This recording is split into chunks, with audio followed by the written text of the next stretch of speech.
There was this amazing woman at the church that I grew up with, or grew up at. Her name was Naomi Beard. May she rest in peace. And Naomi, this was at basically a white Pentecostal church. Of course, her and I are not white, and there were other people there.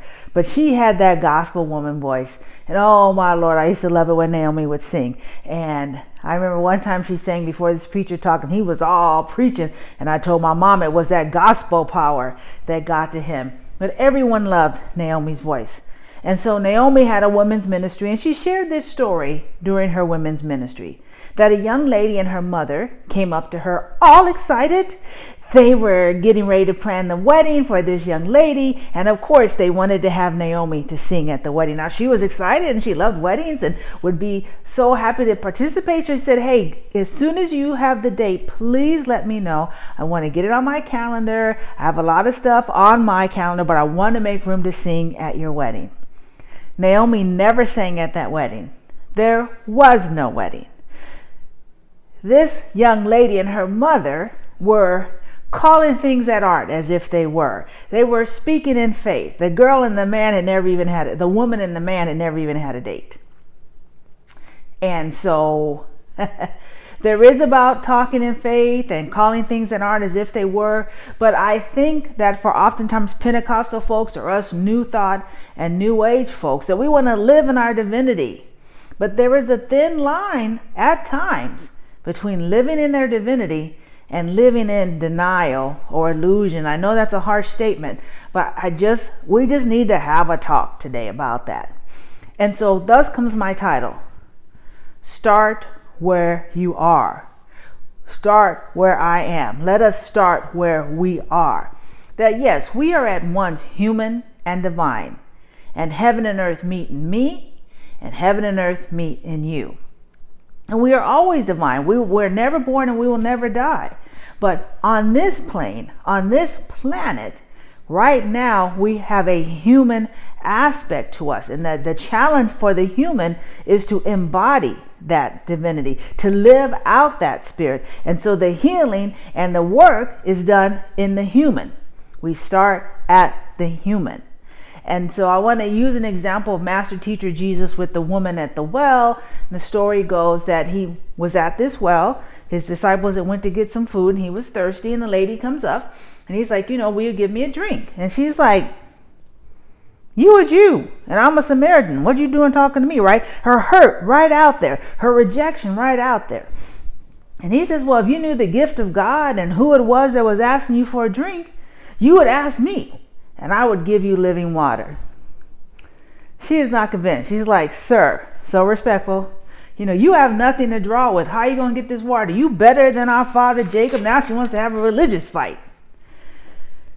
And so it's like, no, I don't. Says, but indeed, I don't have something to draw, but I have living water to give you, and you will never thirst when you have this water. And she's like, sir, I want that. Can I have some of that? He says, go call your husband. She says, I have no husband. Jesus, Master Teacher Jesus, says, you're right when you say you have no husband. Because the fact is, you've had 5 husbands, and the man you're married to right now, the man you're living with right now, is not your husband. So you have told the truth. You do not have a husband. Now, if he do if Master Teacher Jesus had chose to do like some New Age or New Thought folks, he would have said, you don't need this water, for you are a divine being. You were created in the image and likeness of God. You are co-creator with God. And if you could now recognize your spirit and human homeostatic union and connect with the divine feminine, okay, no. She did run away in the scene to tell people the good news. He started talking with her like that. She would have ran away and said, there's some crazy rabbi up at the water. Her divinity was not at issue. That's not where she needed healing. To embody her divine self, her physical self, her mind and her emotion from years of being rejected, being just the fact that she was a woman, she was already worthless in that society. And then the Jews were saying that they weren't good and having religious fights. And then whether she was a widow or a black widow, killing her husbands or whatever, that rejection from men. And folks know, about her. Yeah, okay. So she needed healing emotionally. She needed healing psychologically. He wasn't trying to talk to her divine self. That was the self that he could have a great convo with, but it was her physical aspect, her human self that needed the healing. We want to start with spirit and divinity because it's all good. Ain't no work there. But that's not our challenge here. It is to do the work of the human in bringing forth the divine. So yes, I am healed, whole, and healthy. I've been speaking that over Gail. Many of you know she had a medical challenge, and I spoke that from day one. But she went to the doctor, she kept her appointments, she took her medicine. We're not going to be like, oh no, we're just going to speak the word. Now that can happen, but we are human and divine, and we've got to work both ends. And for us on this plane, in this place, we got to start where we are with the human. And the truth is, in the physical self and the world, that's real. And that there's hurting here. Some of us are hurt and we're wounded and we're afraid and we've been rejected and we're lonely and we're struggling financially and we have addictions. We've got to look at those things. Healing and wholeness begins and thrives where there's the truth. I'm not going to go to the doctor and be like, hey, I want some medicine. Say, well, okay, let's take some blood tests. No blood tests. Well, let's do a workup. No workup. Well, let's look at your medical history. No. I just want the cure. I want the end, but I don't want to go through the journey to get there. We've already got the end. Let's enjoy the journey of embodying our reality of our divinity in this humanity. So let's tell the truth. Start where we are, and the truth is where we are. You shall know the truth, and the truth shall make you free. We've got to start telling the truth about our circumstances and stop lying to ourselves. Not that being whole, health, and perfect and I'm abundant and my every need is met, those are true. But if I'm not living it, it's not true for me right now. And so right now, I need to speak the truth about my circumstance so I can invite spirit in for healing. Gail asked me, how much money do you spend each paycheck for your groceries and your gas? I told her, I don't know. And I had to do a healing because I get unconscious, or I used to get unconscious when it came to money, because that was an area of lack, an area of fear for me. So when I got in those fearful lack areas, I would just, but I can't live like that. And the healing couldn't come until I admitted, when I'm afraid or feel out of control, I go unconscious. And it's in my consciousness, in my connectedness, that healing is able to begin. And so we've got to tell the truth.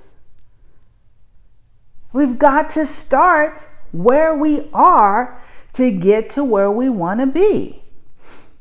And the truth for some of us is that our money gets funny towards the middle or the end of the month. Say that and then say, Spirit, come and empower me. Help me. What are the books I need to read? Whose podcast do I need to listen to? Who do I need to follow on Instagram?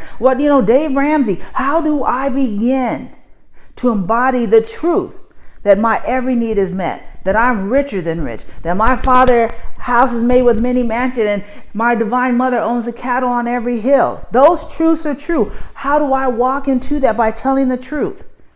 And then beginning the process of healing. My family was horrible and I was always rejected by them, or we were the white trash or the ghetto Negroes. And so all my life I've been running from that. So I try to have the best job, the biggest title, the most money, the best car, the best clothes, so that no one will know that I'm really just some ghetto trash. Gotta admit that. So then the truth of your awesomeness, of my mightiness, of our oneness with God can then begin to improve and evolve and embody through us. But you got to start where you are. And then make room for the divinity to come through. Our wounds and our struggles are gifts from Spirit to lead us to embodying our divinity. It's not something to be embarrassed of. I'm not going to be trying to tell everybody, I used to have all sorts of money problems. I'm not trying to tell everyone, but I'm telling myself. And I'm telling Spirit. And I'm saying, here I am, just as I am. Take me, heal me, teach me, empower me, renew me, lead me, educate me. But I have to start where I am. And I'm inviting all of us to start where we are. Tell the truth. You will know the truth. Knowing in that essence is experiencing it, not knowing it here, but knowing it in our heart. You shall know the truth. And the truth is the beginning to freedom. And as I said, our wounds and struggles are gifts from the Spirit to lead us to embodying our divinity. Oprah says, turn your wounds into wisdom. She says, where there is no struggle, there is no strength. And I used to not like those type of quotes, but now I'm like, yes, I understand my journey. I understand where I have been and where I am going. You know, the Bible says we go from glory to glory. So that's from the mountaintop, then you come down, then you go through the valley, right? You live what you learned at the mountaintop. You come down to the valley and you live it. And then you go to your next place of glory, which is that other mountaintop, but I've got to climb. And then I get there and I'm in the glory, and then I go down to live it. And then I climb again from glory to glory. I turn my wounds into wisdom. And where there is no struggle, there is no strength. Allow Spirit to use what we consider our weaknesses and failings, our problems, our embarrassments, and turn them into transformative opportunities, loving healing, and opportunity for God to shine through. Say yes to where we are, and say yes to our greater yet to be. Yes to both and. Be the wonderful person you are and continue to grow to a greater and expanded version of that wonderful self. Ralph Waldo Emerson says it this way, and I end our time together. To be yourself in a world that is constantly trying to make you something else is the greatest accomplishment. Be who you are, and then allow the fire, the light, and the love of Spirit to heal, cleanse, empower, renew, and transform, so that then we can all be living examples of the light. So good to be with all of you this morning. Blessings. I love you all.